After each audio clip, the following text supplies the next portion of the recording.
Yes. What's going on, everybody? I appreciate you joining me later, much later on in the week than we usually do. For those of you who tuned in live on Tuesday night, we were having absolutely horrible technical difficulties, which caused me to have to get a new laptop. But I am actually still on the old laptop here today just because the new laptop is not quite ready to stream yet. I still need a couple of new pieces of equipment. But here we are on Friday, ready to do what we normally do on Tuesday night at 10 o'clock Central Time, and that's break down all 14 fights that are going to be coming up on tomorrow's UFC Kansas City card. We're going to take a look at all the stats. We're going to talk about the tape study notes, and we're going to figure out who's going to win these fights so that we can stack cash tickets like flapjacks and make some money betting on the sport that we love watching so much, the UFC. What's going on, everybody in the chat? Let's get through this today in a little bit more of an expedited time frame than we normally do on Tuesday nights due to the fact that it's so much later on in the week already. I want to say what's up to everybody in the chat just before we talk about last week real quick. Up 0.76 units. I hit 1.6 units on the Christian Rodriguez money line. I got in on that entirely too soon, though. Got plus 160 instead of like the plus 200 to plus 230 that most everybody else got. Also cashed on the Gastelum Curtis over 2.5 rounds. We lost on Jacqueline Amorim inside the distance 1 unit, and we lost on Rob Font to win by decision for a half unit. So, yeah, it was a good day. I mean, not a great day by any stretch of the imagination, but anytime we're up money, it's a good thing. And unfortunately, the second time in a row, Uncle Weezy's ass shaving of the week fell flat. And as a result of that, we did not cash the greasy four-leg parlay, which would have cashed if Jacqueline Amorim had gotten the finish. But she was close, but no cigar, and then completely had an adrenaline dump after round one. So we'll see what's going on with her the next time out. Hopefully she makes improvements to the cardio and doesn't have the nerves, doesn't have the adrenaline dump. I thought she had a really good showing there in the first round. It's just that she had nothing left in the tank after that. So looking to improve on that this week, you guys. We got 14 fights to break down. Want to say what's up to the people in the chat. We got my guy, the Carrillo, in the room saying, let's, oh, my guy. I appreciate you, Carrillo. Always a great supporter of the show. And speaking of great supporters of the show, how about my guy, Martin Dermov, with a, oi. And I want to show you guys something here real quick. This is your Uncle Weezy's brand new laptop computer that I got yesterday. We've got a new Asus laptop, which is exactly what I had here before, but the one that I'm currently on is about 8 years old. And I appreciate Martin for reaching out saying, can I help you with the purchase of the new laptop? He gave me a very generous donation towards that laptop, and I owe this guy big time. But appreciate you so much, Martin. Thank you so much for supporting the show, for supporting the technology upgrade that your Uncle Weezy really needs in order to take this show to the next level. So much love to my guy, Martin Dermov, for supporting the show here. We got T saying, oi, and we got Anthony W saying, sup, Unc? What's happening, Anthony? Good to see you in here. And let's see, we've got my guy T in the room saying, Weezy, will you be on Pub Sports tomorrow? I might not be. I might be. It depends on if my computer, I've still got to get a new dock for this thing because my old laptop that I'm on right now has 3 HDMI inputs, but this one only has 1. So I definitely need a dock so that I can get the camera input, the mic input, the second monitor input. All that stuff needs to go into this thing, and I don't have the technology to do that right now. But if I get that fixed up for tomorrow, I will be on the watch along because I'll be watching these fights. So, yeah. And Anthony W here is saying those missed by one parlays are the worst, man. Yeah, they are, dude. And the last two have been like that because the 2 weeks ago or 3 weeks ago, actually, at this point, it was Chidi Njokuani that I had as Uncle Weezy's ass shaving of the week. And he just, I mean, both guys came out completely flat and did nothing for 3 rounds. But because Duraev got a couple of takedowns and some control time, it was enough for him to win the fight. And Chidi just didn't do anything. If Chidi would have come through, if Amorim would have come through, we would have hit 2 greasy 4-leggers in a row. But, yeah, man, they're the worst. But that's the game that we play, man.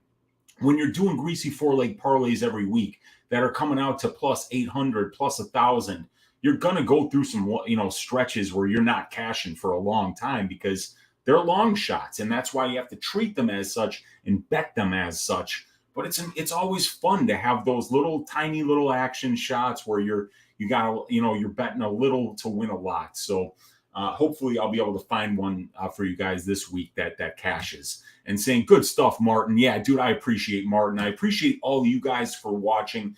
10 of you in here right now. I know it's not the normal time, and I know that there's a bunch of other people who do have shows that are normally going on at this time. So I appreciate all you guys for hanging out. Hit that thumbs up. Hit that subscribe if you haven't already. And let's start talking about these fights. I've already got my screen shared with you guys. And we're going to start talking about Jocelyn Edwards versus Lucy Pudilova here. Jocelyn around plus 115. Lucy minus 135. Fight doesn't go to decision. Sitting at minus 350. So Jocelyn's going to be bigger here. She's going to have a 3-inch reach advantage. It's Lucy who's got the experience advantage, though. About 130 more minutes in the cage as a professional, 3 more fights at the UFC level, and about 30 more minutes in the UFC cage. Both of these ladies are not really finishing at the UFC level. A total of 6 wins in for Pudilova and Edwards at the UFC level. Lucy did get a finish against Wu Yanan last time out, which was kind of surprising to see her go and get takedowns when we haven't seen her do that prior to that fight and go and get the ground and pound knockout. Not something you see often in women's MMA, especially in the 115-pound division, but this is 135. And Edwards is a big 135er. She missed weight by a half pound today. So, depending on how hard that weight cut was, we're going to see, what Jocelyn Edwards is able to give out there on tomorrow. So I'm having a problem here with Edwards missing weight because one of the stats that I like here for Edwards, and I like them a lot, we've got 41 minutes that have been spent at distance for Jocelyn Edwards thus far in the UFC, and she's landing 8.95 significant strikes per minute at distance for every minute spent at distance, and only absorbing 4.9. So she's very efficient at using her kicks to manage distance, to score when her opponent can't score. So if she's got an opponent that's not going to walk forward, that's not going to close the distance, and that's not going to initiate the grappling, Jocelyn's going to have a big advantage. But I think that Lucy Pudilova is going to be walking forward. Why wouldn't she have the same game plan that she had in the Wu Yanan fight against Jocelyn Edwards? Because even though Wu Yanan is really more of a 125er, she's not really a bantamweight. So we can't get too over our skis about what a great performance that was, because Wu Yanan sucks in the first place. And in the second place, she really is a flyweight, not a bantamweight.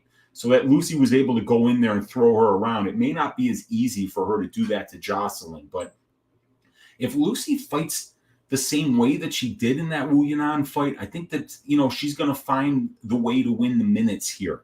So I'm going to pick Lucy Pudilova to win this fight by decision.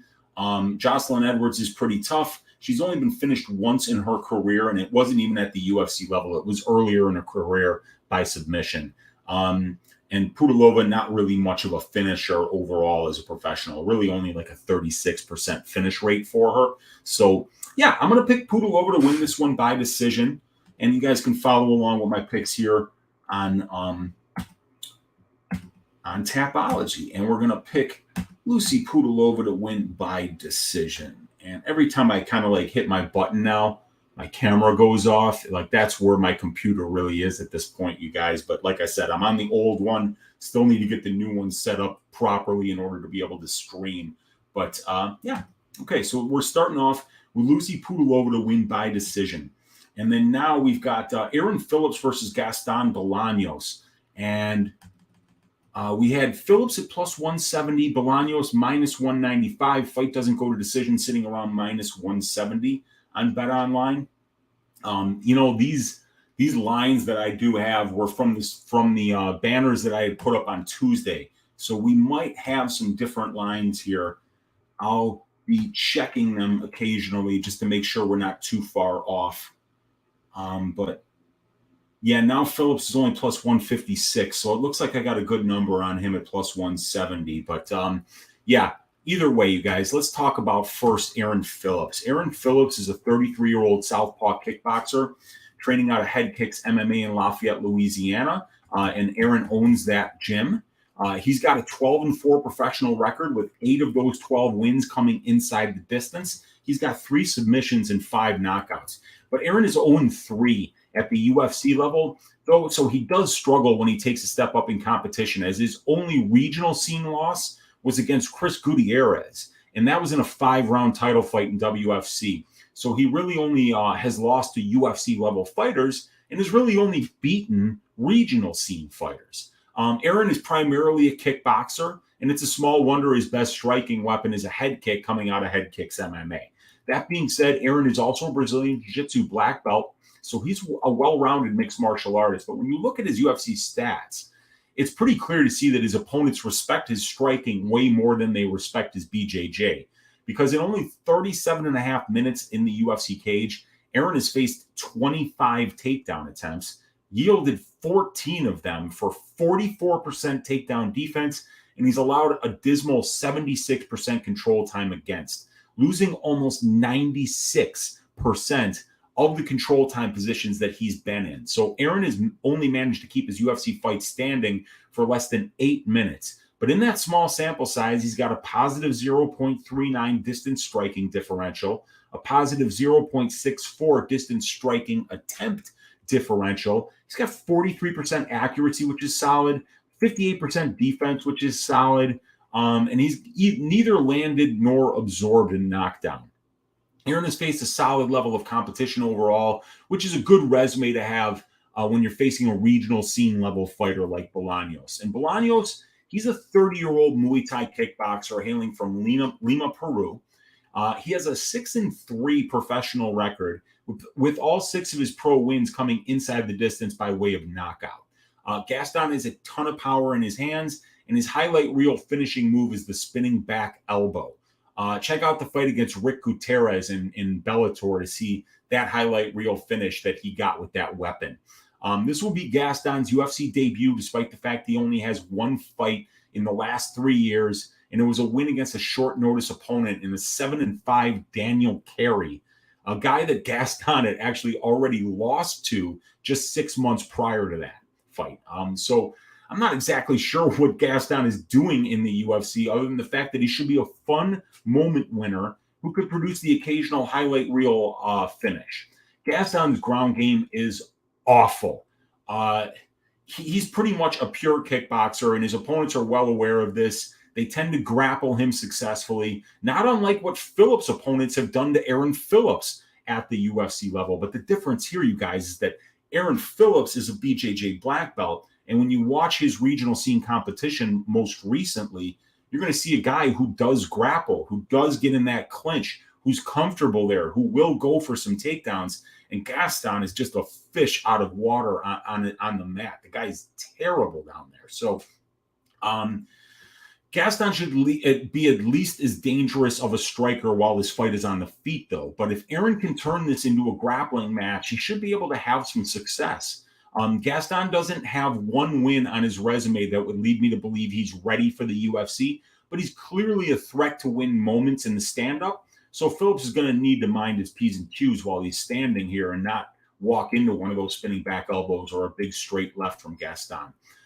So this should be a high-level, very exciting stand-up battle when it is on the feet. Aaron is the bigger bantamweight with a 2-inch height and a 1/2-inch reach advantage. He's got 7 more pro fights, almost 100 more minutes in the pro cage, and almost 6 more years as a pro fighter.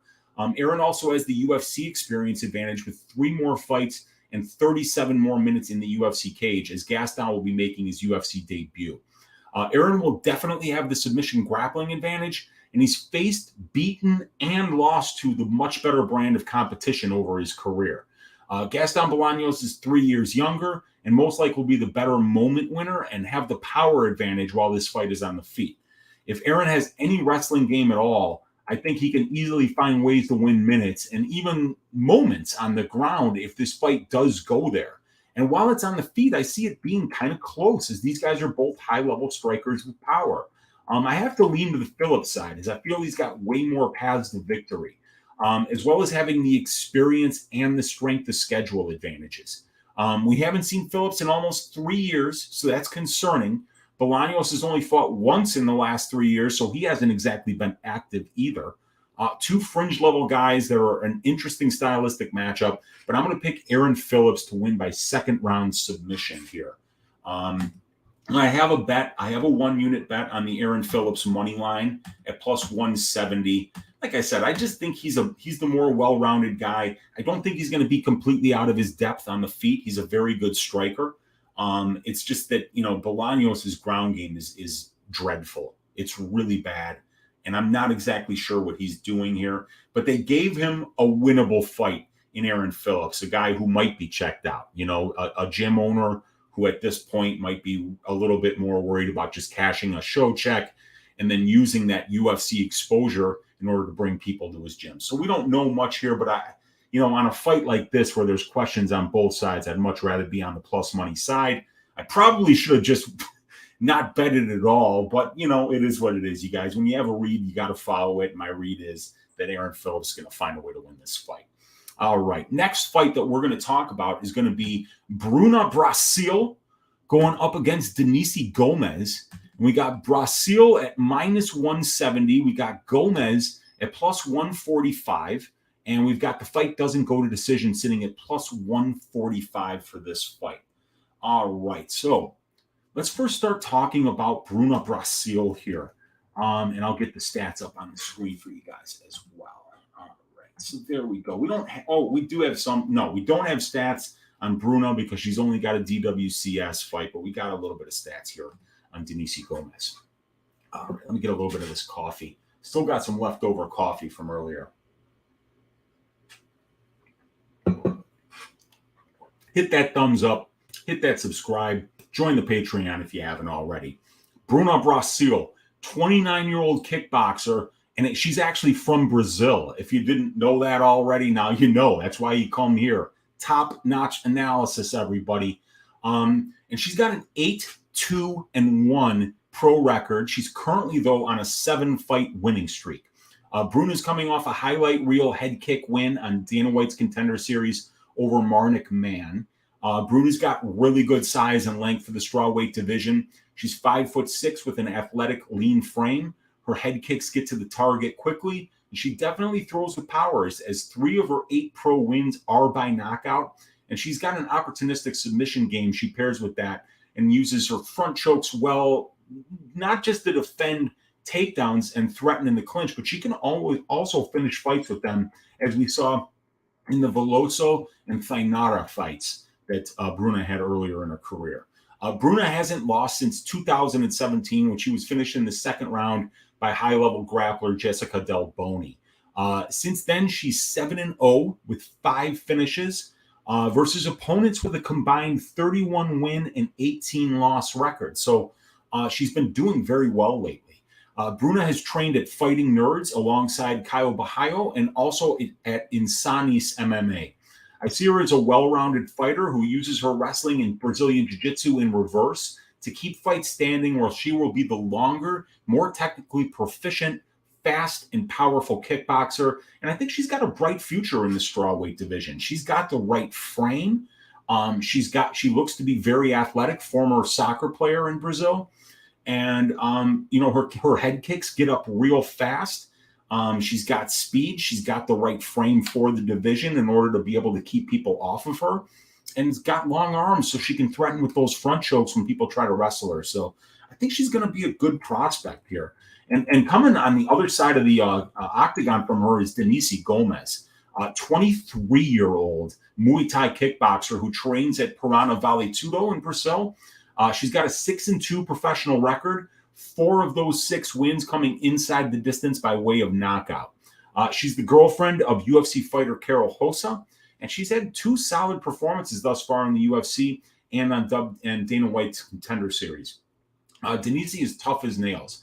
There's not an ounce of quit in her, as evidenced by her throat tattoo that reads "Overcome." Denise was absolutely getting 7 shades of shit beaten out of her on short notice up a weight class against Milana Dudieva in Invicta.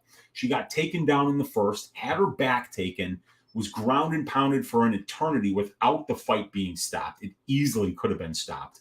Then in the second round, Denise gets dropped not once but twice by Gutierrez, and she came back in the third to get a knockout win up against the cage where she was just working the body of Gutierrez, and Gutierrez basically gasped from trying to finish her in the first and second. So her conditioning is really good, and when you pair that with her toughness and perseverance, she's a really tough out. And she's only 23. So she's training at a good camp. She's going to continue to round out her game and improve. But at the moment, she's got a ton of power. She's dangerous when she lands. We saw Loma Lubumbi get 4 takedowns against Denise and win a lot of control time against her. But Denise always was moving, looking to either stand up, hunt for subs, or get a reverse. And despite the fact that Loma got 4 takedowns and Denise got 0, Loma still only won 56% of the control time in that fight. We still have a lot to learn about Denise, but I like what I do know about her, which is that she's got good conditioning, durability, heart, and real power in her hands. But she blocks punches with her face. And against Brazil, that's going to have to change if she wants success. In that Loma Lubumbi fight at distance against a much shorter and more compact Loma Lubumbi, Denise Gomez showed 39% distance striking defense. That is not good at all. So, she's going to need to really get better with her distance striking defense if she's going to want to win minutes at this level. But in summary, this should be a fun scrap. Bruna is going to be the bigger fighter. She's got a 4-inch height and a 2-inch reach advantage here. She's got 3 more professional fights, this Bruna Brasil, 25 more minutes in the pro cage, and 3 more years as a pro fighter. Bruna will have the technically superior kickboxing and should be the superior minute winner while this fight is on the feet. Bruna should have the superior submission grappling, as Denise has never won via submission, and we've seen Bruna show a solid front choke series. Denise is over 6 years younger than Bruna. She has the power advantage on the feet and should be the more durable fighter. Over the last 3 fights, I'd say Gomez has also got the strength of schedule advantage, but not by a lot. This is going to be a fun fight. I'm looking forward to it because I think both of these ladies are solid fighters. I'm excited to see how Denise improves since she's only 23 years old. But at the moment, I have more faith in Bruna's well-rounded MMA game. I like her experience. I like her kickboxing much better here. So I'm going to pick Bruna to win this fight by decision, everybody. So we're going to go over here. We're going to pick Bruna Brasil to win this fight by decision. All right. That brings us to the next fight. We've got Lando Vanata at plus 100, the groovy one, going up against the golden boy, Daniel Zellhuber, minus 120. Fight doesn't go to decision, sitting at plus 135 here. And let's see. Let's see if that line changed at all. Yeah, Zellhuber's still sitting around minus 125, so that's pretty good. And then we got Lando at about plus 105 right now on Bet Online. So,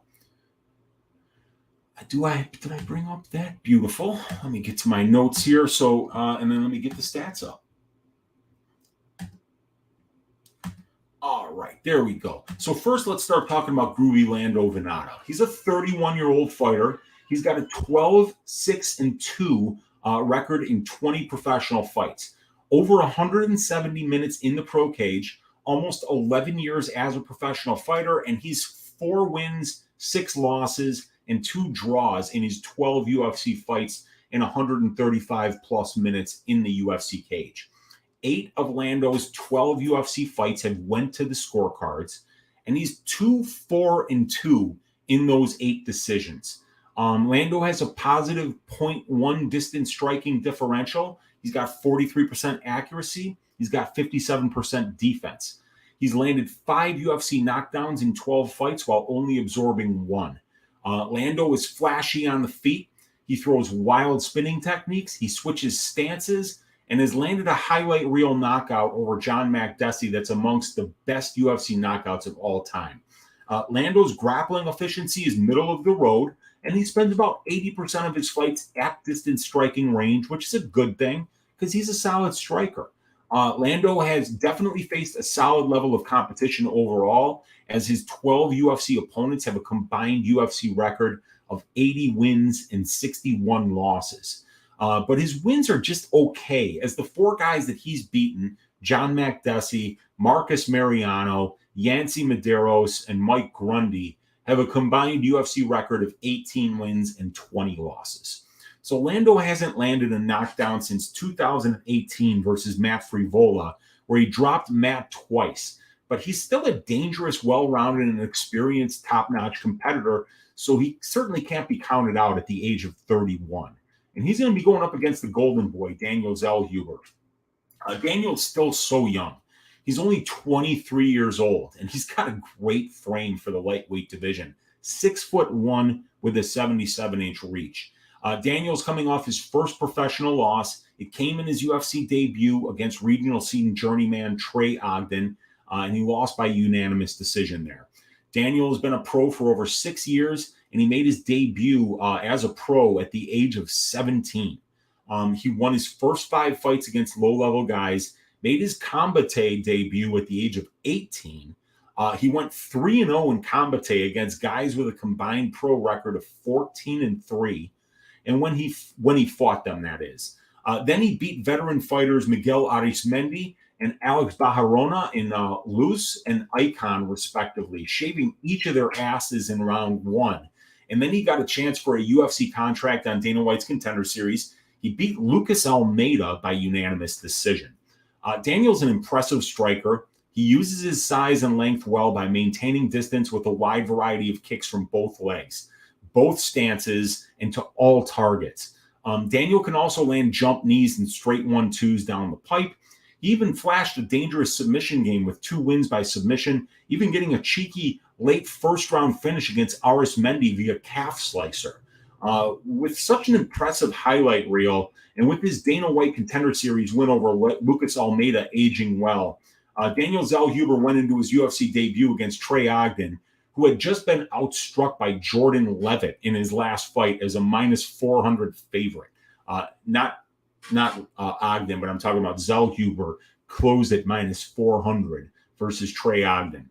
And then he proceeded to shit the bed, which most of you guys already know. He lost the distance striking battle by unanimous decision, 30-27 on 2 of the judges' scorecards. This hopefully will be a learning experience for Zellhuber. He's only 23 years old. He's still improving. He's got an ironclad chin. He's got the height and length that you can't teach, so he can still make huge strides and fulfill his massive potential. Don't forget, Talia Santos froze in her UFC debut against Mara Romero Borella, lost that fight, and then was a huge underdog to Molly McCann in her second UFC fight. So this could be a huge buy low opportunity here for the Extreme Couture product in his second UFC fight, if his debut was just an example of the nerves getting to him, which made him freeze out there. So in summary, this should be a fun fight between 2 flashy, dangerous strikers. Lando is more experienced overall and at the UFC level.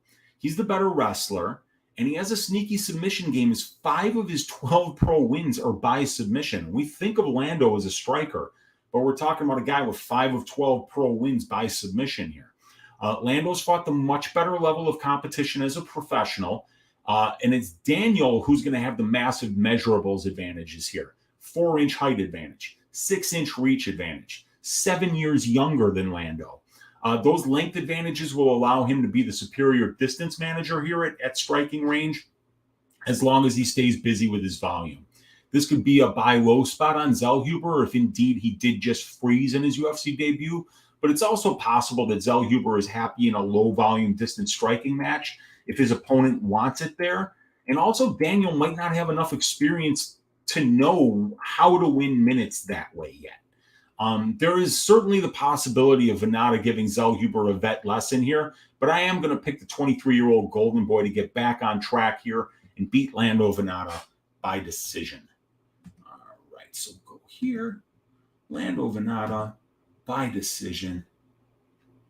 All right, and at least the camera is still working and didn't get unplugged that time.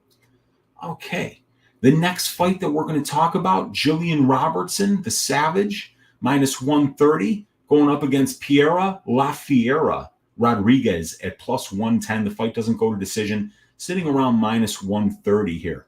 Oh, my guy Addicted to Combat is in the room saying, what up, Unc? It's good to see you in here, man.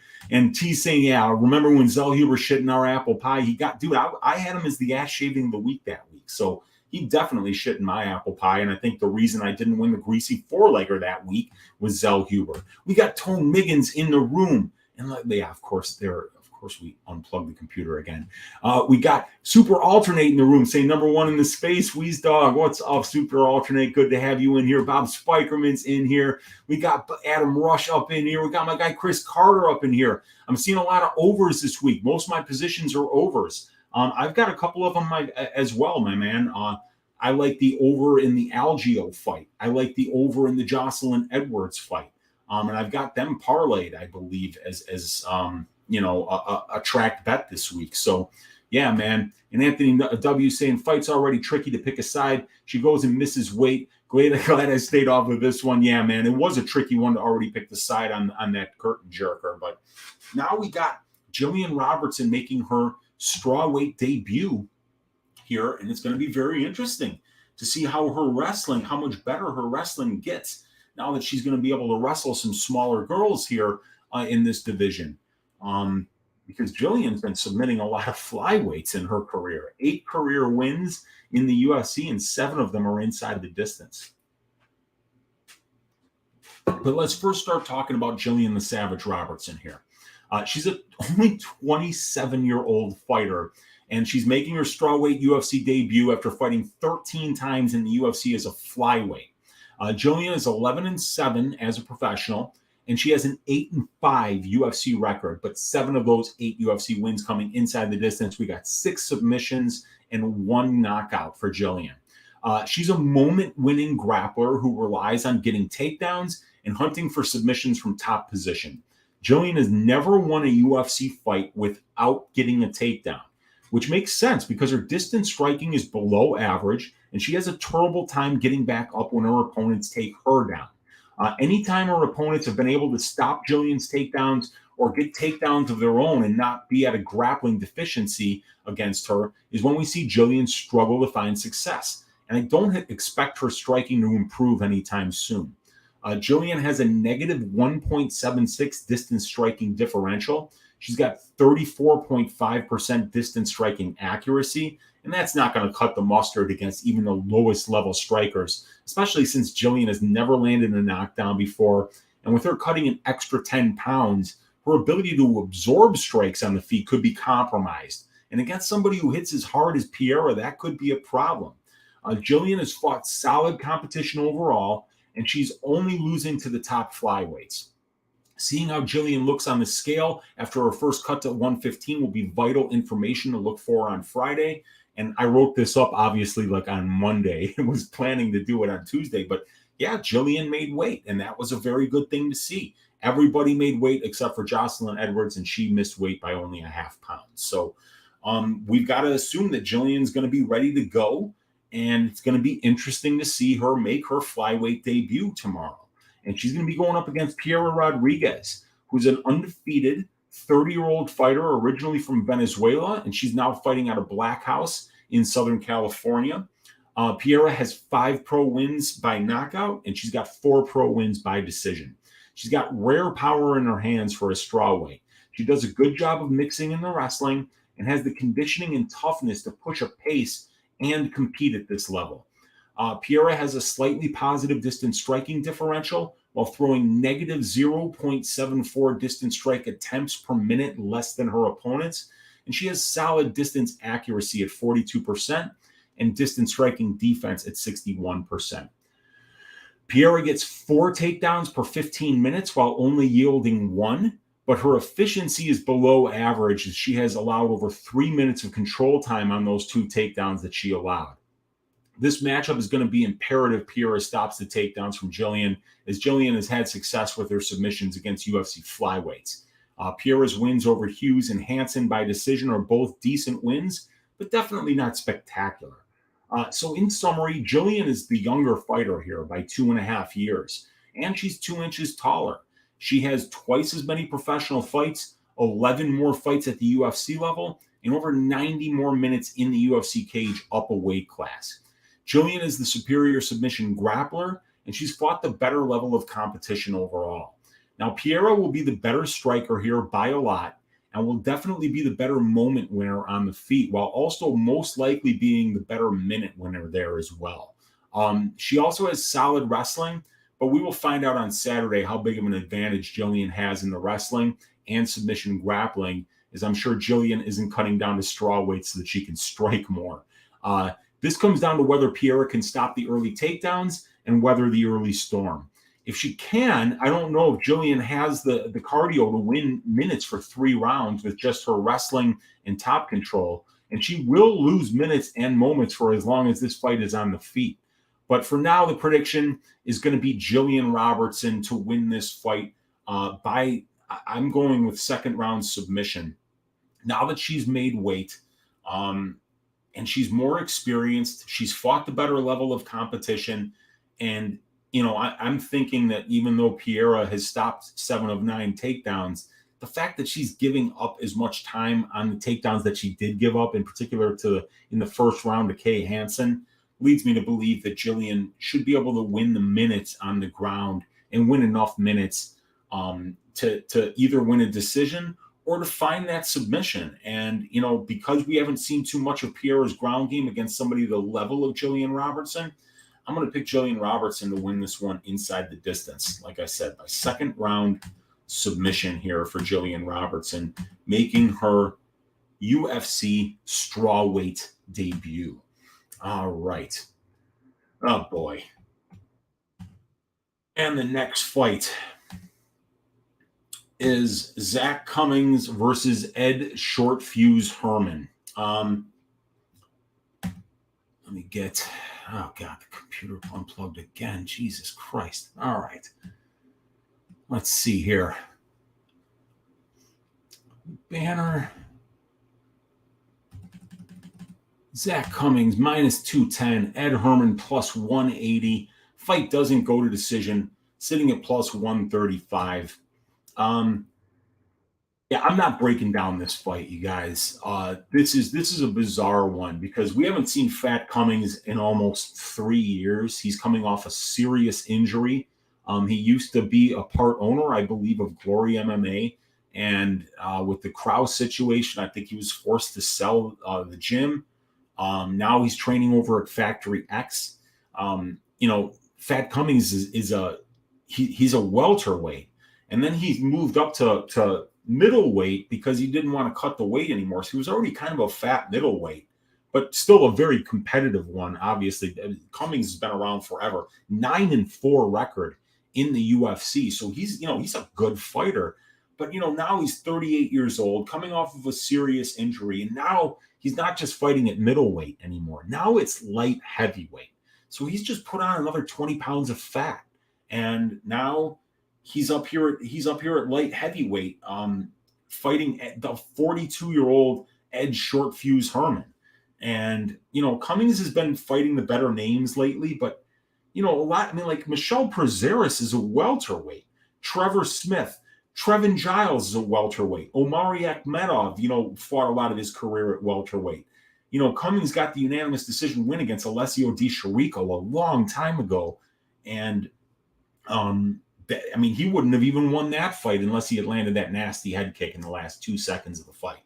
So, yeah, this is kind of bizarre. I don't know why anyone would lay this kind of juice on Fat Cummings here. I think Fat Cummings would be a great porn star name. Imagine, starring Fat Cummings in Logjammin', but he's old. Who's laying minus 200 on this guy? We haven't seen him in 3 years. We don't know what his motivation is. At least Short Fuse has been around and been taking fights lately, and fighting, 205-pound guys. So, yeah, I'm actually picking Ed Short Fuse Herman to win this fight by decision. But this is going to be sloppy as hell. And I just wouldn't recommend putting your money on it because it's so hard to know what the motivation is of either of these guys at this point. And I think Zach Cummings is already talking about retirement as well. So that's a really bad sign. You don't lay juice on guys that are using the R word. So, yeah, man. I mean, I'll go with Ed Short Fuse Herman. I'm not betting on this fight. I have no confidence in this fight. Yeah, I'll go Herman by greasy decision here. But that is not a good fight by any stretch of the imagination. The next fight that we're going to talk about, though, is an excellent fight. It is Brandon Raw Dog Royval squaring off against Mateus Nicolau. Royval, an underdog at plus 178. Nicolau minus 208. Fight doesn't go to decision, sitting at minus 140. We've got Gogo Flamingos in the room saying, Weezy, been a few weeks. Good to see you, brother. Yeah, man. Thank you for hanging out here. We got Real Champions TV saying the Dustin Jacoby fight will come to a decision. What do you think about that, Uncle Weezy? Yeah, I think it probably will come to a decision. Dustin Jacoby's very durable. Dustin Jacoby is a great minute-winning kickboxer. He definitely has power and can definitely finish fights. But we've never seen Azamat Murzakanov lose. So we don't really know what kind of durability Azamat has because we haven't seen him in a lot of really bad situations yet at the UFC level or on the regional scene. But yeah, I think that what Dustin can do in this fight is chew up the lead leg of Azamat, stay safe, stay out of range because Azamat relies on explosive one-punch power while Dustin Jacoby can switch stances, can give Azamat a lot of different looks, and I think win a decision there. So I agree with you, Real Champions TV. Zach Cummings, ass shaving of the week is the lock. No chance, you guys. All right, so let's talk about Royval versus Nicolau, though. I think I've got that banner up. Yes, I do. All right. And let's see. So Brandon Raw Dog Royval is an absolute wild man. He trains out of Factory X in Englewood, Colorado. He's 30 years old. He's got nice size and length for the flyweight division at 5'9" with a 68-inch reach. He's got 20 fights in a 10-year pro career. He's 14-6, with 12 of those 14 wins coming inside the distance for Royval. Big-time finisher, 9 submissions and 3 knockouts. Brandon hasn't been the most consistent minute winner in his career, as he has a 2-4 career record in decisions. We can see from the finish rate that Brandon is an opportunistic finisher, especially by submission. And Brandon has a nasty guillotine that he has finished with twice at the UFC level. On the feet, distance striking attempts per minute. On the feet, Brandon brings chaos. Only one guy on the card averages more distance strike attempts per minute than Brandon, as he attempts 19.66 distance strike attempts per minute. And he lands 6.82 with a positive 0.97 distance striking differential. So he's landing more than he absorbs. Brandon isn't technically sound, as he has only 35% distance accuracy and 50% distance defense, but it's the sheer volume, pressure, diversity, and purpose that he throws with that makes him a very difficult opponent to deal with, not only on the feet, but also on the ground, where he's constantly creating scrambles and hunting for finishes in those scrambles. Brandon has only attempted 2 takedowns in 6 UFC fights, and Brandon's opponents have attempted 28. Brandon doesn't seem to care if he gets taken down, as he displays only 39% takedown defense, but he does have a BJJ black belt. He averages 0.7 reverses per 15 minutes and a whopping 2.44 submission attempts per 15 minutes. So once the fight gets to the ground, Brandon is spamming submission, sweep, and ground striking attempts with the same reckless abandon that he does with his striking on the feet. His list of UFC opponents reads like this: Tim Elliott, Kai Kara France, Brandon Moreno, Alexandre Pantoja, Rogerio Bontorin, and Matt Danger Schnell. Brandon has fought only the best, and he's 4-2 in the UFC, so it's clear that his chaotic, pace-heavy style, wherever the fight goes, is working for him thus far. So it's going to be interesting to see how it works against a technical fighter like Nicolau. And Nicolau is still only 30 years old. He's got a 17-win, 2-loss, and 1-draw record, with 9 of those 17 wins coming inside the distance. He's got 5 knockouts, and he's got 4 submissions. Mateus is 8-0-1 in his UFC career, in his career in decisions. So he's obviously done an excellent job of winning minutes and finding his way into fights, as evidenced by that 85% pro win rate.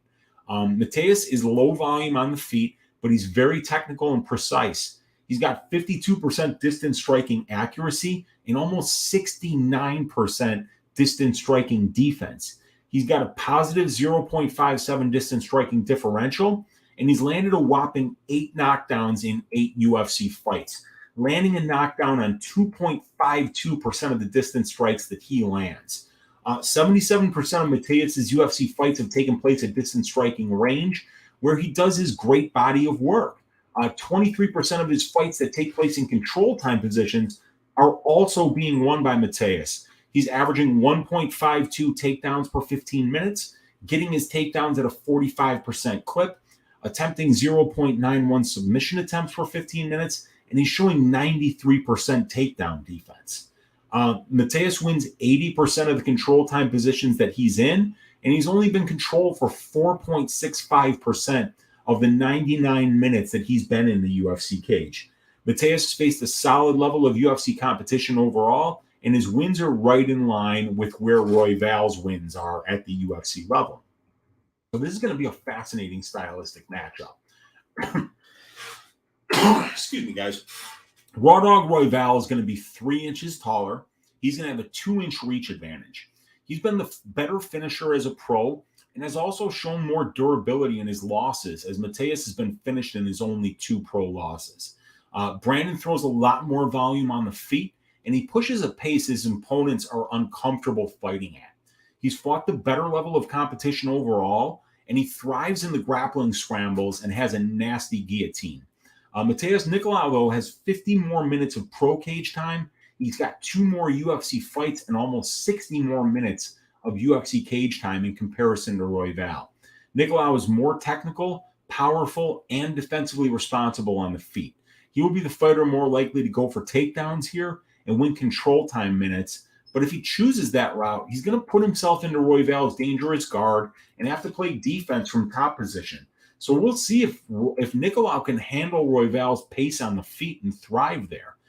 This is one of my favorite fights on the card. I've got a 1-unit bet on the under 2.5 rounds here at plus 135.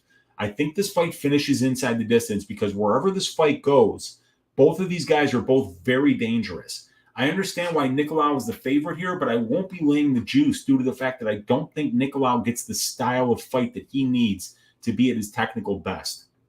I think Royval pushes the pace, makes Nicolau come out of his defensive shell, maybe even makes Nicolau gas later in the fight. And I think this fight is very close. I'm going to pick Royval to actually win this fight by second round submission. I just think that what Nicolau does so well is slow fights down to his pace. And you just can't do that against Brandon Royval. He's just not going to sit on the outside with you and play you throw, I throw, you throw, I throw. It's going to be I throw, I throw, I throw, I walk forward, I throw, I throw, I throw. You hit me in the face 3 times in a row. I keep walking forward. I keep throwing, and I never fuck off. And for a guy like Nicolau, who's such a good minute winner, I don't know if that style is going to be beneficial against a guy who doesn't give a shit about minutes. He just wants to push you until you make a mistake or until you break. And he's got the potential to make you do either, does Royval. So I just think that Royval's got a chance to win this fight. I think, and I do have the bet on the under 2.5 rounds here.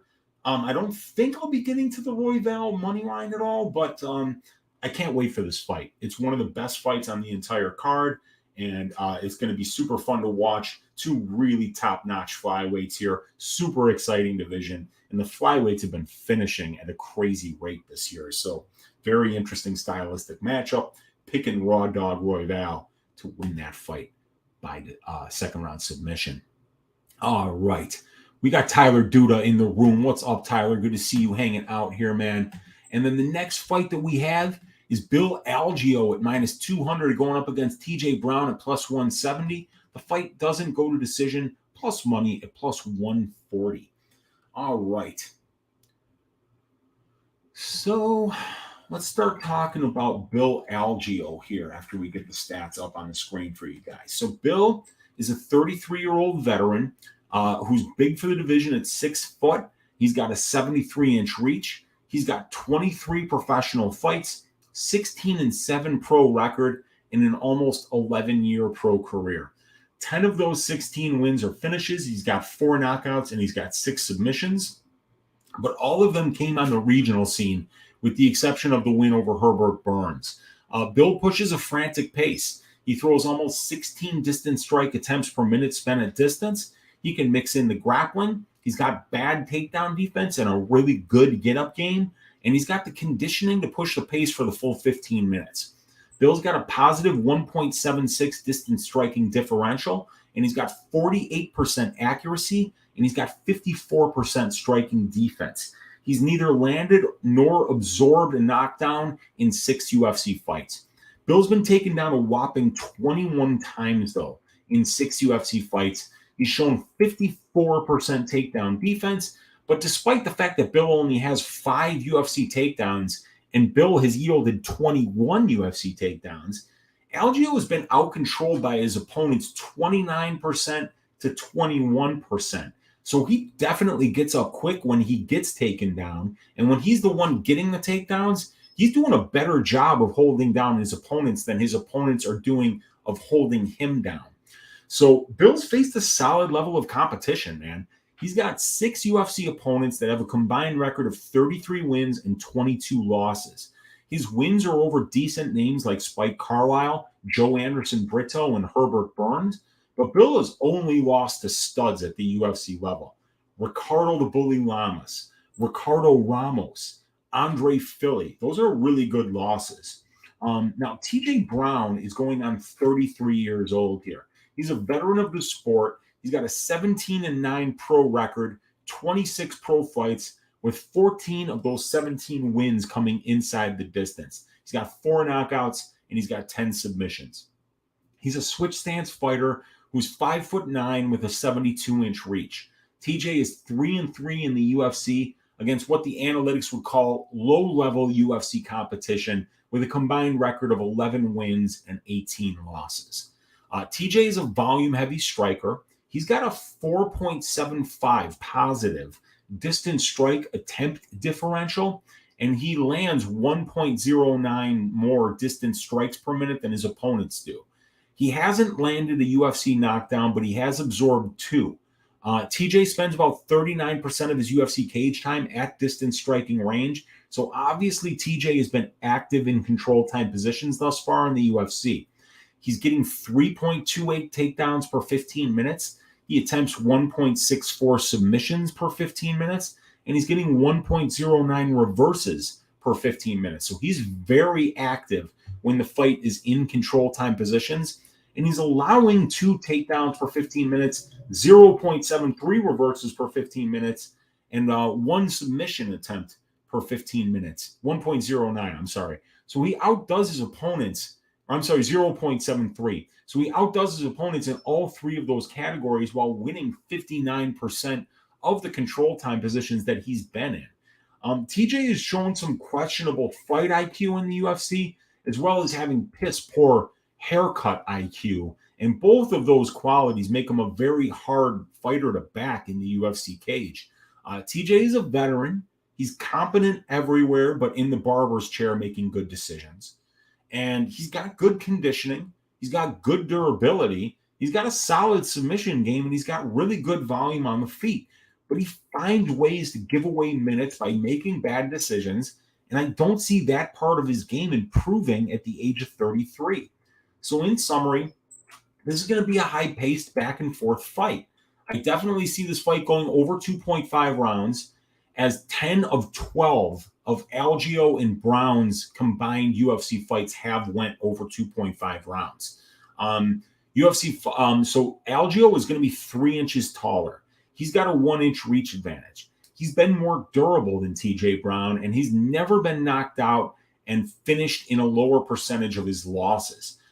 These guys, in my opinion, are evenly matched in the striking and the grappling, but I favor Algeo's conditioning. I favor his fight IQ, and I favor his pace just a little more than TJ's.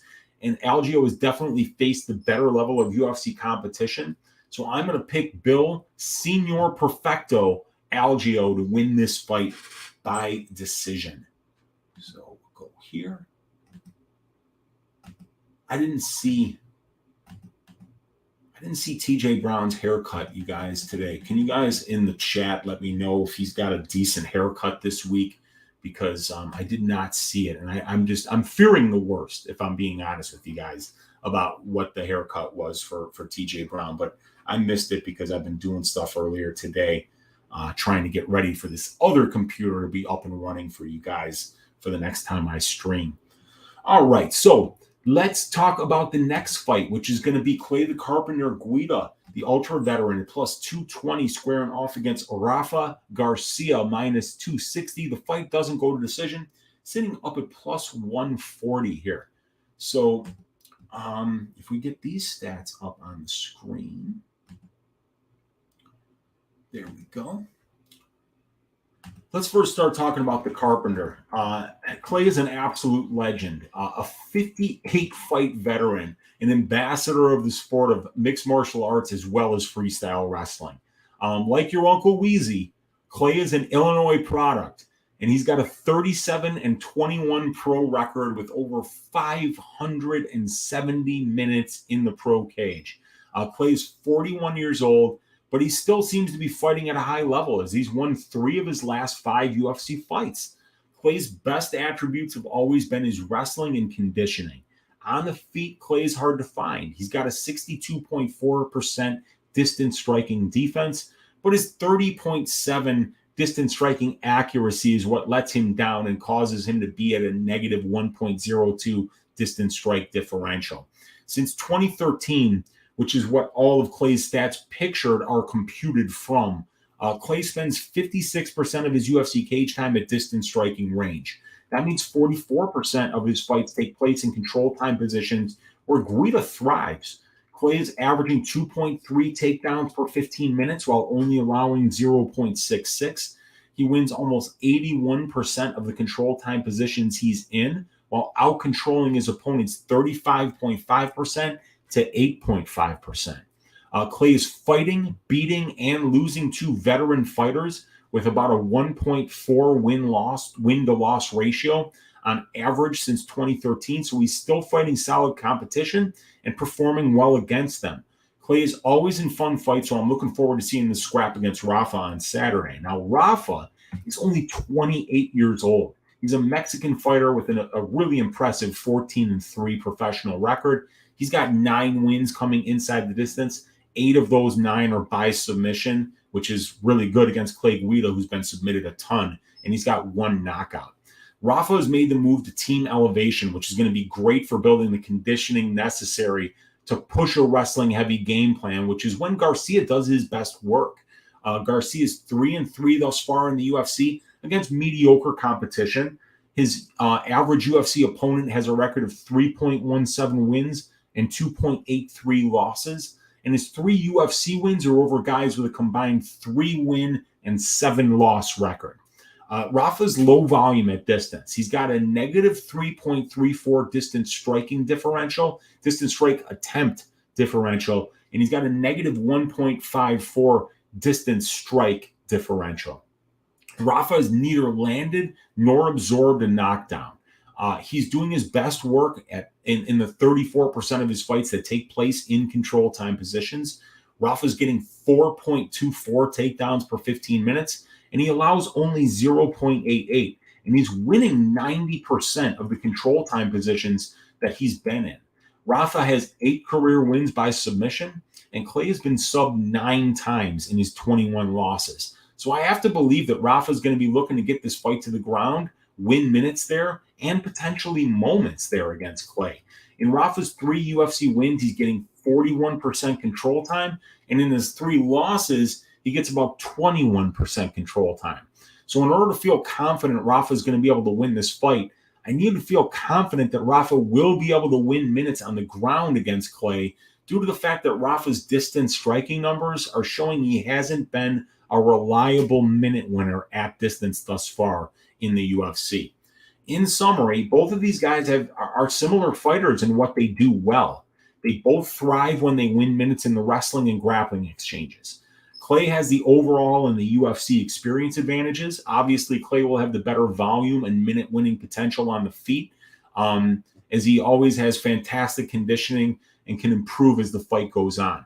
Clay's fought the much better level of competition overall. But Rafa Garcia is 12 years younger. That's huge. And he's been much more durable. He's never been finished in 17 professional fights, while Clay has been finished in 7 of his 9 UFC losses since the year 2013, that is. Rafa's been the more accurate and busy wrestler, getting 1.96 more takedowns per 15 minutes and getting his takedowns at 45% accuracy compared to 30% accuracy for Guida. I love the move to elevation fight team for Garcia, and I think he's a solid enough fighter to find ways to win some minutes on the feet and be the more likely wrestler to find a takedown and win minutes in the grappling exchanges. I know Garcia is way younger, but there is no way I'm laying around minus 250 on the Garcia money line here. Maybe a small stab on the sub prop, but Guida has some advantages on paper here, and he's always in good shape. So while I don't see Garcia looking minus 250 here, I am going to pick Garcia to win this fight by decision. All right, so let me get that up. Clay Guida, Rafa Garcia, and I'm picking Rafa Garcia to win this fight by decision. And that brings up the next fight, which is going to be Pedro, the old Punisher, Munoz at plus 177, going up against Chris El Guapo Gutierrez at minus 207. The fight doesn't go to decision, sitting at plus 140 right now. And we've got the stats over here. So let's get those up. And let me talk about first the old Punisher, Pedro Munoz.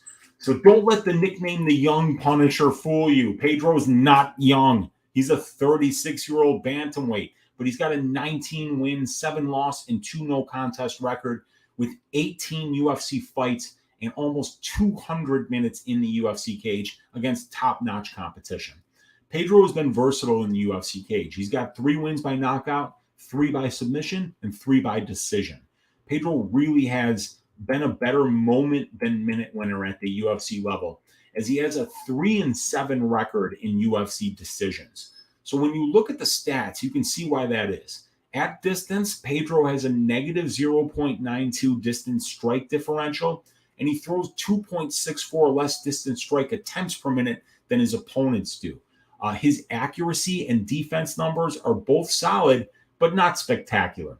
92% of Pedro's fights take place at distance striking range, where Pedro is usually at a size and length disadvantage. But Pedro throws heavy, low leg kicks that he uses to set up everything else that he does, and Pedro always throws with power and fight-ending intentions. Pedro has 6 UFC knockdowns while absorbing 0. Pedro has got legendary durability. He hasn't been dropped once, and that's while absorbing 1,146 significant strikes. And he's never been finished as a professional in 28 fights and 7 pro losses. Only 8% of Pedro's fights take place in control time positions, so this fight will likely be a stand-up battle, as both fighters average less than 0.56 takedowns per 15 minutes. Pedro has got one of the nastiest guillotines in the division, so shooting in on a double leg against this man is one of the stupidest things you can do. And Pedro's only gotten 7 takedowns in 200 minutes of UFC cage time. So if we can figure out who wins the striking battle here, we most likely find out who wins this fight. On the other side of the cage is going to be Chris El Guapo Gutierrez, who's a 32-year-old fighter fighting out of Factory X in Englewood, Colorado. He's got a 19-win, 4-loss, and 2-draw pro record, and he's got 300 minutes in the pro cage. Chris has got an impressive 7-1-1 UFC record, and he's got over 100 minutes in the UFC cage, so he is also an experienced veteran. 10 of Chris's 19 pro wins are finishes, 9 knockouts, 1 submission. and Chris has finished 3 of his 7 UFC wins by knockout. El Guapo does his best work on the feet. Like Pedro Munoz, Chris also has nasty low leg kicks, but unlike Munoz, Chris is a master minute and moment winner at distance. Chris has a very impressive positive 2.9 distance striking differential with an unheard of 57.6 distance striking accuracy, and he's got an impregnable 67% distance striking defense. Chris has landed 5 UFC knockdowns in 9 fights while absorbing 0. 75% of his 103 minutes in the UFC cage take place at distance striking range where he does his best work, which is why Chris has been so successful in the UFC thus far. Chris has been taken down 1.31 times per 15 minutes, and he's yielded 18.4% control time. So when his opponents have been able to take him down is when we see Chris losing minutes and moments. In Chris's only loss and draw in the UFC is where he yielded over 60% of the 1,139 seconds of UFC control time that he's allowed thus far. So this guy's got 9 fights. He's got 1 draw and he's got 1 loss. And in those 2 fights, that's over 60% of the control time that he's allowed has been in those 2 fights. So it goes to show you, when he's not allowing control time to his fights, he's winning at literally 100% clip. But when he is allowing control time is when he's got a draw on his record, is when he's got a loss on his record by submission. So with a guy like Munoz, who over almost a 200-minute UFC career in the UFC cage, in those 200 minutes, Munoz is only controlling his opponents 5.2% of the time. So, if you want Munoz to start wrestling all of a sudden here at the age of 36, when we don't really see him do it anymore, that's why I got to feel that this is going to be Gutierrez's fight. But in summary, Pedro's got the UFC experience advantage. He's got 9 more fights, 90 more minutes in the UFC cage. He's got the durability advantage, and he's the superior submission grappler who has fought and beaten the better level of UFC competition. Now, El Guapo is 4.5 years younger. He's 3 inches taller, and he's got a 2-inch reach advantage. Gutierrez will be the better minute and moment winner at distance striking range. I think this is a solid spot for him. He's younger, he's taller, he's longer, he's more powerful, even though he's at grappling deficit. I think the fight is unlikely to go to the grappling. So I see El Guapo getting the win by decision here because nobody ever finishes Pedro Munoz. So yeah, we're going to pick El Guapo right there to win by decision here. And I believe that brings us... Oh, that was the first fight on the main card. So now we got the next fight on the main card. And that is going to be Tanner Bozer versus Ion Kutilaba. We got Bozer as a slight underdog. Kutilaba as a slight favorite here. And the fight doesn't go to decision, is minus 230. And we've got... And we got my guy MMA Propaholic is in the room. What's up, dude? We got Anthony W saying so many close lines. Got me thinking arbitrage. Just always worried I'll lose both, getting too picky. Yeah, that's the problem with arbitraging everything, is that, it shows that you don't have the confidence in your read to let it ride. And you can't be snerious saying, oh, shit, back for round 2. How's the PC, Weezy? I got a new one. You can't be snerious. My guy Martin Durnov made a generous donation to my CashApp to help me buy a new computer. But this one, I'm still on the old computer here because I don't have the technology necessary yet to get that one up and ready for streaming. So I'm going to do that later on today after today's show. But we're rolling now. We're back. We got new technology. I've got a couple new monitors on the way as well. So I'll have access to more information while I'm live streaming. So, yes, we're getting there, you guys. We're definitely getting there. Buffalo on the beat in the room saying, oi, Prophet Weezy in the temple. Let's go, man. Anthony W. saying arbitrage Chris and Pedro by points. Yeah. I mean, you could do that. I mean, Pedro could get a finish, though. He can always get a guillotine. He's a 6 submission grappler, really, really top-level black belt. But yeah, I mean, I think that Chris Gutierrez by decision is the way to look at that fight. We got Subhuman Gaucho saying, "What's up, Weezy? Good to see you in here." We got Fender Jazz saying, "Hey, Weezy, good to catch you live. I'm way behind on my research this week. Might just tell you." Well, I'm letting you know what I got, brother. And we got You Can't Be Serious. Oh, wow, that's fantastic, man. What a great gift. Absolutely, dude. So happy to be able to have some new technology here and be able to step up some things about my live streaming. But we got to talk about Tanner Bozer versus Ion Kutilaba here. And you guys hit that thumbs up if you haven't already. Hit that subscribe if you haven't already. Consider joining the Patreon. So Tanner Bozer versus Ion Kutilaba. We'll start talking about Tanner, who's a 31-year-old veteran. He's got 30 professional fights and a 20-win, 9-loss, and 1-draw record. He's got 350 minutes in the pro cage, and he's 4-4 in the UFC. And this is going to be his first appearance in the light heavyweight division after fighting at heavyweight for pretty much his entire career. Tanner has finished 3 of his 4 UFC wins, and he's been very durable as a professional, having only been finished once in 30 professional fights and 9 losses. Tanner is a good kickboxer. He's got nasty low leg kicks and he's got heavy hands. He's got a sparkling 2.27 positive distance striking differential, 51% accuracy, which is really good, 64.4% distance striking defense, also very good. He's landed 2 knockdowns and he's absorbed 0, which is a feat with almost 100 minutes in the UFC cage in the heavyweight division. And over 81% of his fights have taken place at distance striking range. Tanner doesn't attempt takedowns. He prefers to keep fights standing. He has 65% takedown defense on 17 attempts against, and he's been controlled for 17% of his UFC cage time, and he's losing 89% of the control time positions that he's been in.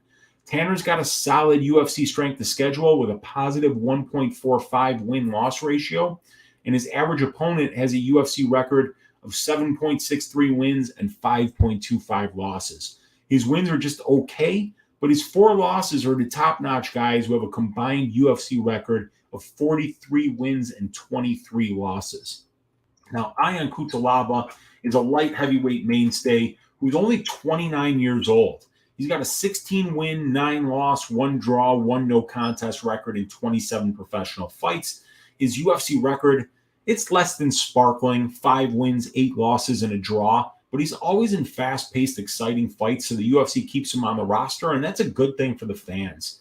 Ion's a finisher. He's finished 14 of his 16 professional wins. He's got 12 knockouts, 2 submissions, and he's finished 3 of his 5 UFC wins by KO. The Hulk fights like he was shot out of a cannon. He comes out hot. He flames out as the fight goes on, and Ion's been finished in 7 of his 8 UFC losses. So he really is a killer-be-killed fighter that relies on the early finish. Ion is a negative 0.31 distance striking differential, despite the fact that he throws 3.97 more distance strike attempts per minute than his opponents do. And this is because he's sloppy on the feet. He's only 31% accurate at distance, and he's got terrible 52% distance striking defense. Ion has 2 UFC knockdowns, and he's absorbed 3. So he isn't even that powerful on the feet, as he lands a knockdown on 0.83% of the distance strikes that he lands. Where Ion does do good work is with his wrestling.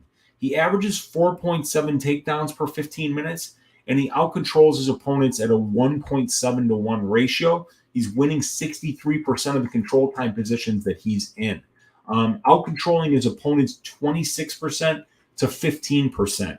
Ion's faced good fighters overall. His wins are below average, but he's losing the top-notch dudes. So this is an interesting stylistic matchup. I mean, Tanner is going to want to keep this fight standing, weather the early storm, and Ion is going to want to get Tanner down early and unleash hellacious ground and pound and try to get that early finish. Tanner is going to be a big light heavyweight with a giant head. So seeing how he looks on the scale with this being his first cut down to 205 is going to be vital information before we get too sure about this fight. But damn, Tanner looked good, man. He made weight with no issue, and he looks pretty shredded. He looks ready to go. Tanner Bozer's got the overall experience advantage. He's got 3 more pro fights. He's got 225 more minutes in the pro cage. He will be the better distance striker who's more durable with the better conditioning. Tanner is more durable and has the better UFC wins, and they came up a weight class. Now, Ion Kutilaba is going to be 2 years younger. He's got more UFC level experience. He's fighting at his natural weight class, and he's got 6 more UFC fights and 12 more minutes in the UFC cage. Ion is the better wrestler, and he's got the ability to be able to win minutes with his wrestling and clinch game, which is where Tanner is at his weakest. So I think that this should be Bozer's fight to win, though. He's much better on the feet. Ion hasn't shown the ability to be able to wrestle effectively outside the first round. Unless Ion gets an early finish, I see Tanner eventually stopping the takedowns, piecing up Ion from range, chopping up his lead leg, and probably getting a late knockout finish. So I'm going to pick Tanner Bozer to win this fight by 3rd round knockout. So we got Tanner here, we got a KO, and we got round 3. Look at the size of the head on that man. Tanner Bozer's got a big-ass head. And there's a reason he's never been knocked out in his career, because go try and knock out one of those statues on Easter Island and see how your hands feel afterwards. It's going to be a fool's errand, and that's basically what he's got. He's got the Easter Island head. So I think that Bozer's going to weather that early storm, win the 2nd and the 3rd rounds, either get that late finish or get a decision win here. But looking for Tanner Bozer to win this fight. All right. Here we go. Dustin Jacoby sitting around -159. We got Azamat Murzakanov plus 139. The fight doesn't go to decision at -145. Let me see where they got Dustin. Dustin's right around -152 right now. On Bet Online plus 132 for Azamat Murzakanov. Stats up on the screen here. All right. First, let's talk about Dustin Jacoby. Man, Factory X, stand up. They got guys up and down this card. Zach Cummings. We've got Brandon Raw Dog Royval. We got Chris El Guapo Gutierrez. We got Dustin the Hanyak Jacoby out of Factory X in Englewood, Colorado. So Mark Montoya is going to be a busy man tomorrow, coaching 4 different fighters. He's got an 18-6-1 pro MMA record, does Dustin Jacoby. He's got 12 wins coming inside the distance, 11 of them being knockouts. Dustin is 6 wins, 1 loss, and 1 draw in the UFC, with his only loss was being like a complete robbery against Khalil Roundtree in his last fight, where he outlanded Khalil in every round. If it weren't for that decision, Jacoby would be on a 10-fight unbeaten streak right now. Dustin was a glory kickboxer before making the switch back to MMA in 2019. And since making that switch, he's been doing nothing but winning, really. Dustin is a complete fighter, but he definitely prefers to keep fights standing, where he can use his glory kickboxing pedigree to pick apart his opponents from range while trying to find his way in to land that big shot that gets the finish. Dustin has a great chin. He's got the conditioning to push a volume-heavy striking pace for the full 3 rounds, and he's trained at elevation for a very long time. Dustin definitely pushes a volume-heavy pace, throwing 3 more distance strike attempts per minute than his opponents do, and he lands 2.43 more distance strikes per minute spent at distance than his opponents do. Dustin's got 3 UFC knockdowns, and he's absorbed 2, and his distance striking defense is solid at 62%. Dustin has shown poor takedown defense in the UFC. It's only 52% on 25 attempts against. However, his get-up game is good, as he's only been controlled by his opponents for 8% of his 84 minutes in the UFC cage. So Dustin does a great job keeping his fights at distance striking range, where he does his best work. Overall, Dustin is fighting guys who have about a 500 record at the UFC level, with an average record of 4 wins and 4.25 losses. Now, Azamat Murzakanov just had a birthday a couple days ago, you guys. He just turned 34 years old. He's a 5'10" light heavyweight with a 71-inch reach, and he's a southpaw. Azamat is undefeated as a professional. 10 of his 12 pro wins coming inside the distance. He's got 9 knockouts, 1 submission. Azamat is a low-volume, moment-winning striker who has a traditional martial arts stance. He stands sideways. He bounces up and down on the balls of his feet, and he explodes in and out, and he throws his overhand left in particular with real power, and he definitely looks for the KO with every strike that he throws. Azamat's very low volume, but his defensive stance mixed with the threat of him exploding in with an overhand left or jump knee tends to slow down the output of his opponents, pulling them into a fight that goes at Azamat's pace, which is slow as molasses in January. Dustin Jacoby attempts 16.35 distance strikes per minute, while Azamat attempts only 6.39. So, obviously he's attempting 10 more attempts per minute than Azamat is, so way higher volume. However, Azamat's opponents also attempt only 8.1 distance strike attempts per minute. So Azamat has been successful thus far, setting the pace of his fights and slowing his opponents down to the pace that he fights best at, where he can be a low-volume sniper that lands flash knockouts. Azamat has solid wrestling. He's got a very good ground game, but we haven't seen him successfully use it much at the UFC level.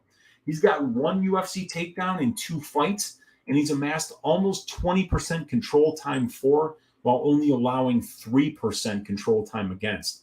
But the majority of that control time is clinch control time rather than ground control. So far, the strength of schedule for Azamat at the UFC level is solid. 500, Devin Clark, and Tafan and Chukwi are opponents with an average UFC record of 5 wins and 5 losses. So right there, maybe just a tick better than Jacoby's on the aggregate. Azamat's a good prospect, and this is a very interesting stylistic matchup for him. So I see this fight coming down to the minute winning of Jacoby's kickboxing going against the explosive moment winning and potential grappling upside of Murzakanov. Dustin is 5 inches taller, and he's got a 5-inch reach advantage.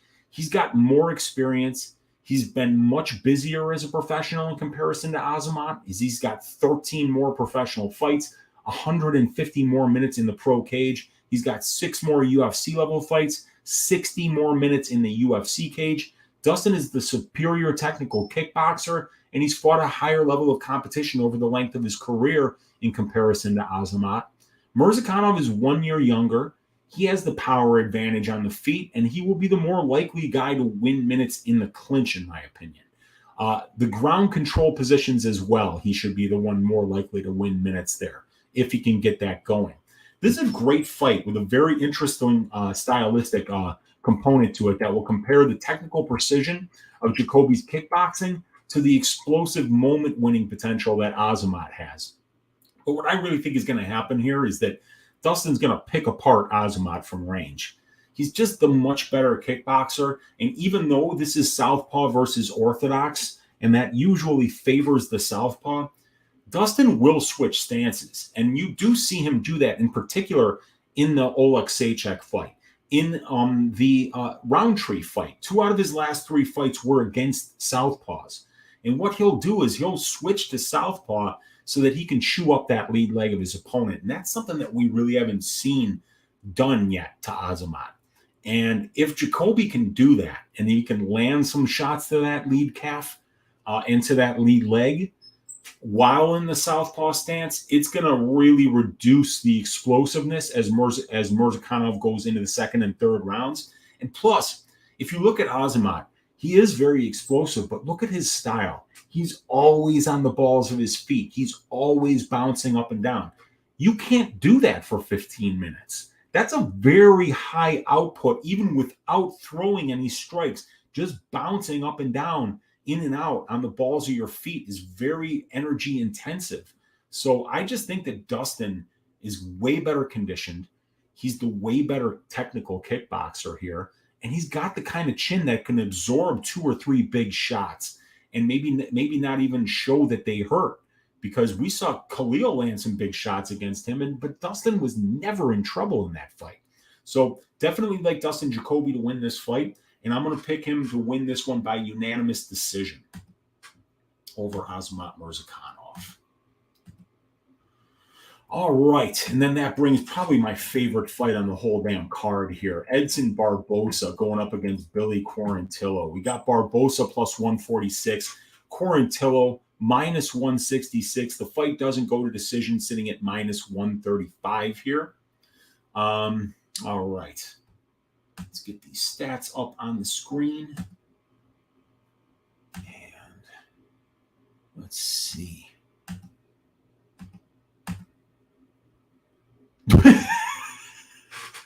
Azamat just turned 45. Says my guy DFS by the numbers.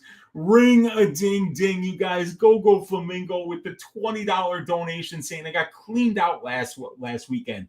That GM3 fight looks suspicious, and he always goes down by KO in the first against the UFC's golden children. I've got Gutierrez, Dariush, and Bobby Green at plus 2.5. Do you like Blades or the Russian? I like Blades, dude. I really like Blades.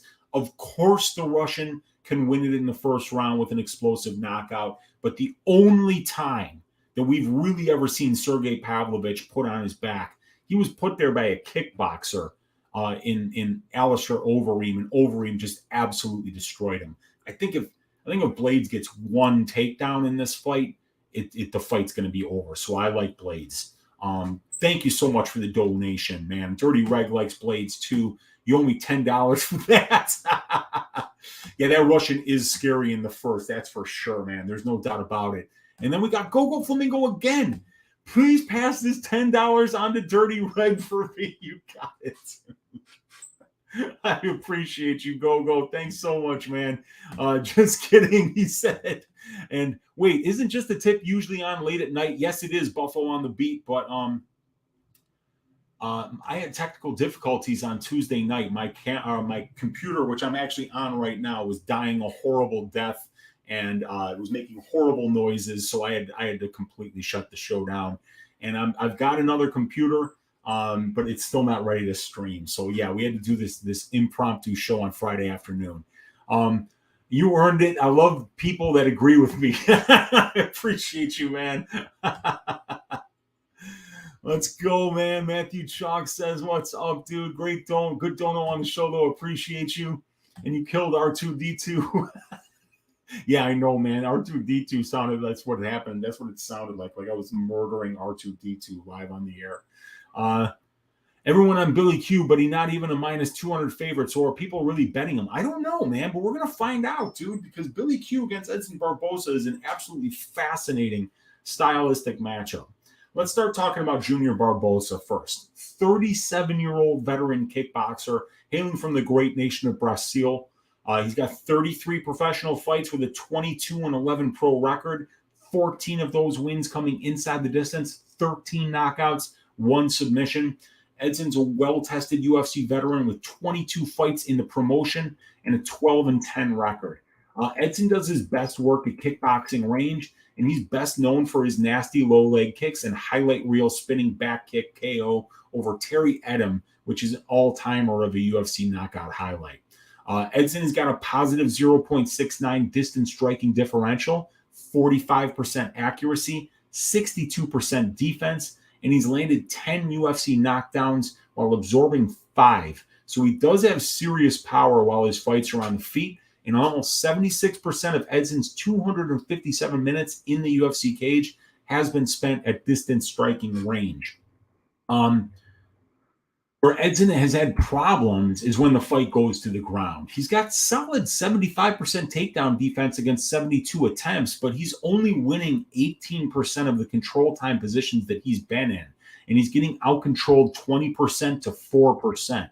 Barbosa has fought the who's who of both the featherweight and the lightweight divisions. His 22 opponents in the UFC have a combined win-loss record of 203 wins and 123 losses.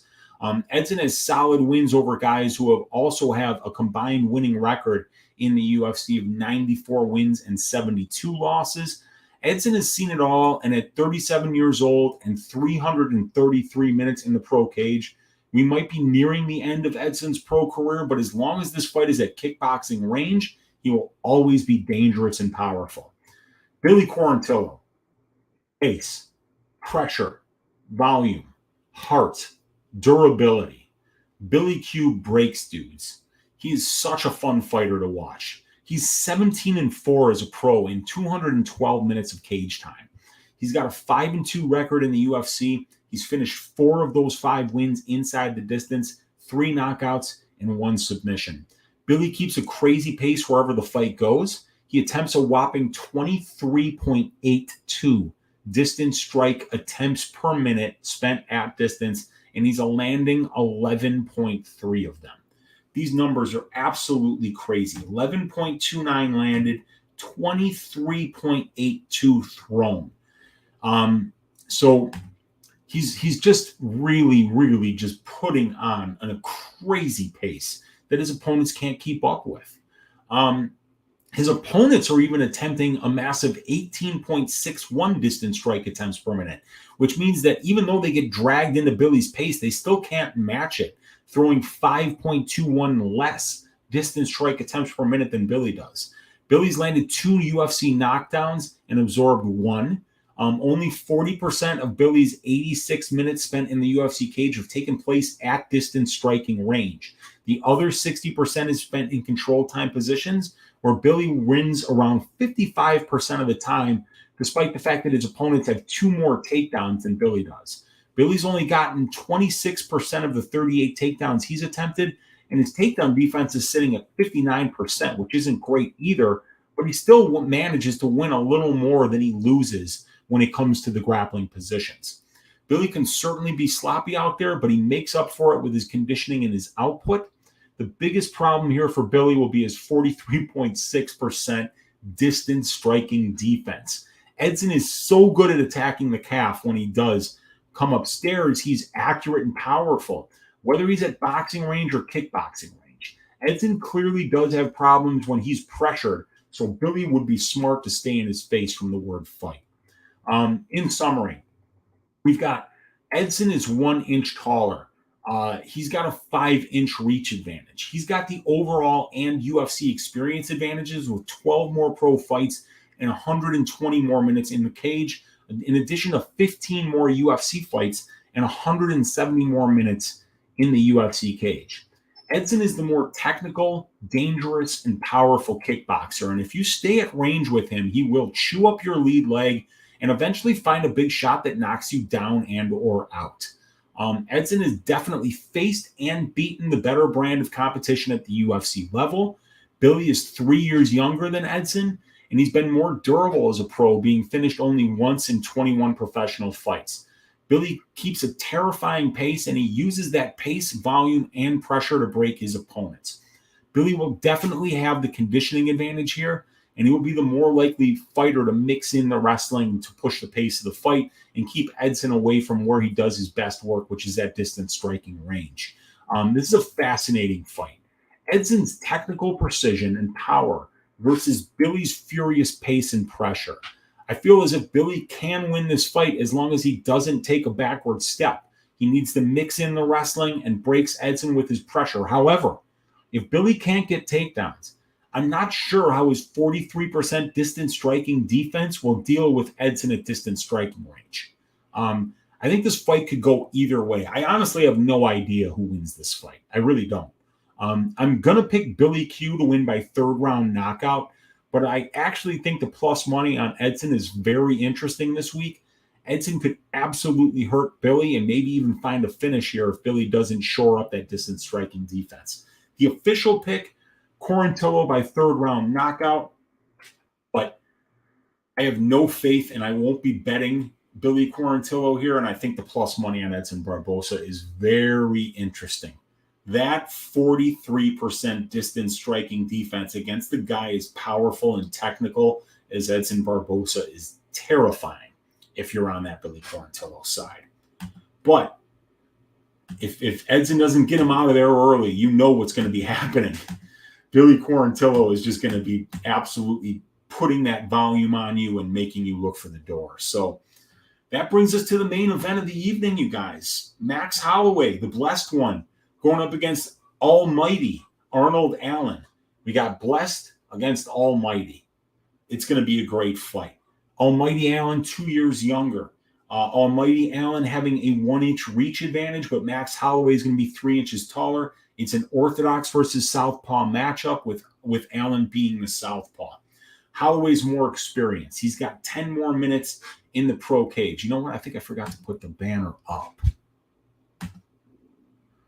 I did. Max Holloway is minus 176. Allen is plus 151. The fight doesn't go to decision, sitting at minus 110. So, yeah, Holloway, big experience advantage. 10 more professional fights, over 250 more minutes in the pro cage. Also, he's got 12 more fights at the UFC level and about 250, almost 250 more minutes in the UFC cage. Allen finishing about 40% of his 10 wins, 4 of 10, while for Holloway, it's 10 of 16 wins that he's finished. He's knocked out 8 of his 16 UFC wins, and he's subbed 2 of them. So definitely more finishes than decisions for Holloway, although we've seen him more recently.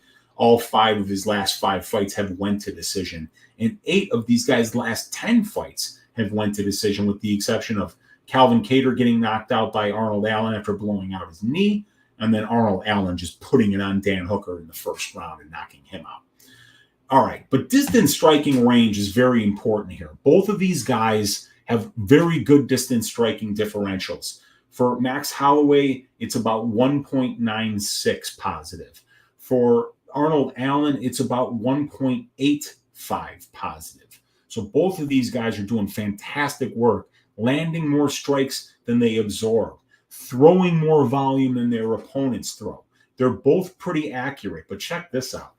Holloway 4% more accurate at 45% compared to 41. But here's the thing. Arnold Allen has been extremely difficult to find. 71% distance striking defense, and that's in 78 minutes of distance striking range. So basically, Arnold Allen's opponents have about a 29, a little over 29% distance striking accuracy. So Holloway being at a reach disadvantage here is going to be interesting. Is he going to be able to outland, Arnold Allen on the feet? Because he will be throwing more volume. You can see 16.57 distance strike attempts per minute by Holloway, while it's only 11.36. And you see that Arnold Allen has landed 3 knockdowns in 10 fights, so it's not like he's got this great power. And for Max Holloway, it's about 5. He's landed 5 knockdowns in 22 fights. So, both of these guys have similar numbers in terms of, 0.7% for Allen and 0.2% for Holloway in terms of what percentage of their strikes that land result in a knockdown. If we look at the grappling here, 1.35 takedowns per 15 minutes for Allen, only 0.33 for Holloway. Allen, pretty good grappling efficiency here. He wins about 48% of the grappling positions that he's in, but he's only attempted 22 takedowns, while his opponents have attempted 51. So Allen showing 76% takedown defense is very good. He does get taken down 1.47 times for 15 minutes, but he's not giving up a ton of control time. But Max Holloway has been a little bit more successful keeping his fights at distance striking range here. 85% of his fights taking place there, while it's about 64% for Arnold Allen. It's Holloway who's obviously fought the much better brand of competition here. So I have to go with Max Holloway in this spot. He's more experienced. He's probably the better boxer. I know that this is going to be a difficult challenge here because Allen is so good defensively. He's so hard to find. He moves his feet so well. This is going to be in a big cage. But I think optically, Holloway will probably be the one moving forward here, will probably be the one throwing more volume. He's the more known commodity here. He's a former champion. And this fight's taking place in the United States and not in England. So I love Holloway's strength of schedule. I love his boxing. Love the durability. Love knowing that he could get hurt early.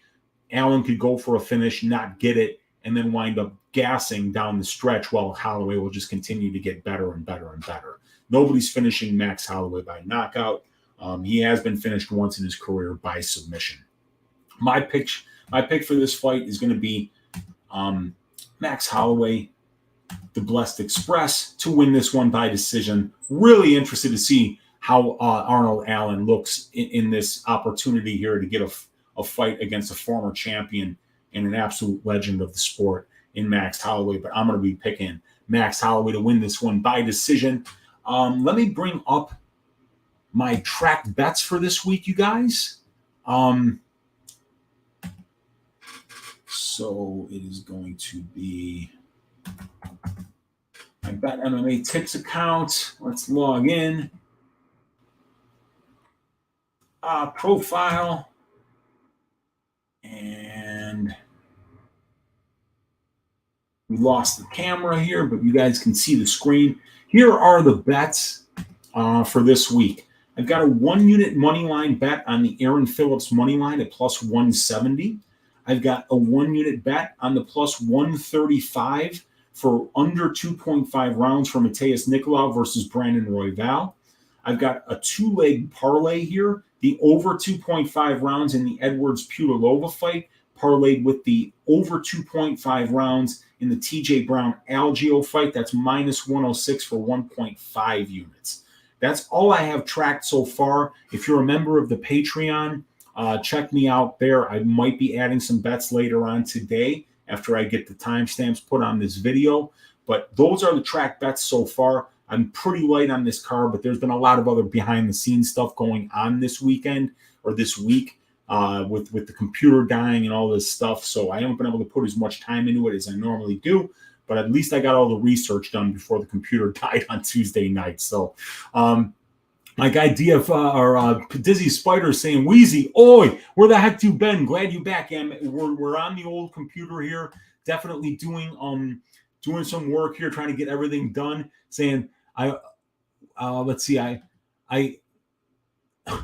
LFH. I immediately Googled what LFH means. I'm so bad at internet slang. And he said LFH, but it's LFG, man. And we got, let's see. Narco said Barbosa coming off knee injury. Anyone heard of this? Yes, I have heard of that. He had to pull out of a fight earlier with a knee injury, so that's correct. Let's see here. We got, I'm taking the plus money. There you go. Ricky Chow saying, thoughts on the alternate round parlay. Over 1.5 rounds. Alan Holloway and Zellhuber Vanata at minus 192. I like that. I like that a lot. I think that's a good spot. Billy Q should win, but I guess if you're not ready for prime time, Edson will gladly shave some ass. Yeah, that's correct, man. That is definitely correct. I'm on Patreon now before you disappeared. There you go. Send me your computer model. I may be able to donate a better model. OFRU, bro. Okay, yeah, for sure. I'll let you know, man. I'm right now. I've got the Asus Zen book. This is last year's model. It's the Zen book series. That's what I got, Dizzy Spider. But let's get to Uncle Weezy's ass shaving of the week, you guys. This is a very hard one for me to find one this week. There weren't a lot of spots that I liked, even though I'm picking some of these fighters, to win inside the distance here. To view these picks, because we've got some. Oh, it's just reload page. Let's go. There we go. Holloway decision. We got Quarantillo knockout round 3. Jacoby decision.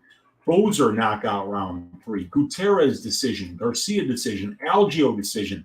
Royval submission round 2, but he's the underdog. Herman decision. Robertson submission round 2. Vanata decision. Brazil decision. Phillips submission round 2. Cutilaba. So guess what, you guys? My guy, I'm picking a win by decision. And it's going to be Dustin the Haniac Jacoby to shave the ass of Azamat Murzakanov, everybody. I think that he's just going to style on this dude. I trust Dustin Jacoby's chin. I haven't seen enough of Murzakanov's wrestling at this level to lead me to believe he's going to be able to go out there and get takedowns and ground control against a guy like Jacoby. I think Jacoby's going to be switching stances, which is going to screw up Murzakanov and make him potentially even lower volume than what we're used to seeing him here. But I'm probably going to be placing a bet on the Dustin Jacoby money line. And I'm looking for him to win this fight by decision. But this week, it was really kind of hard to find somebody that was going to go out there and shave ass because I'm picking so many decisions. But I think Dustin has the potential to make this look pretty easy. If he can if he can bring a style that Azamat doesn't really know how to make adjustments against, and he can find ways to bust up that lead leg of Azamat, I think it's really going to reduce the explosiveness. And as the fight goes on, I think Jacoby's going to land more and more volume. I think maybe he even might find his way in and land that big shot that finishes the fight. So Dustin Jacoby, this week's Uncle Weezy's ass shaving of the week. Factory X, stand up. You got 4 guys on this card. Definitely rooting for the Factory X cats this week. And I'm rooting for me to have another winning week with my track bets. I'm rooting for all of you guys who support the show and watch the show to stack cash tickets like flapjacks for UFC Kansas City. I appreciate all of you guys' patience waiting for the show to come out this week.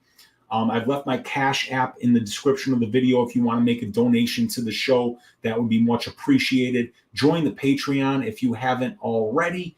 And I really wish that everybody has a great time watching the fights, that we all make some money betting on the fights, and move on to next week where we've got another great card, more opportunities to make money.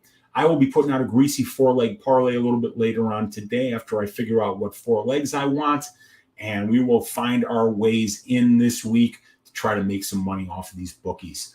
You guys, please leave a like on the way out. Please subscribe to the channel if you haven't already. Please consider joining the Patreon, subscribing, and supporting the show. I appreciate each and every one of you guys. Let's stack cash tickets like flapjacks for UFC Kansas City, and I'll see you a little bit later on today with a greasy 4-leg parlay, everybody.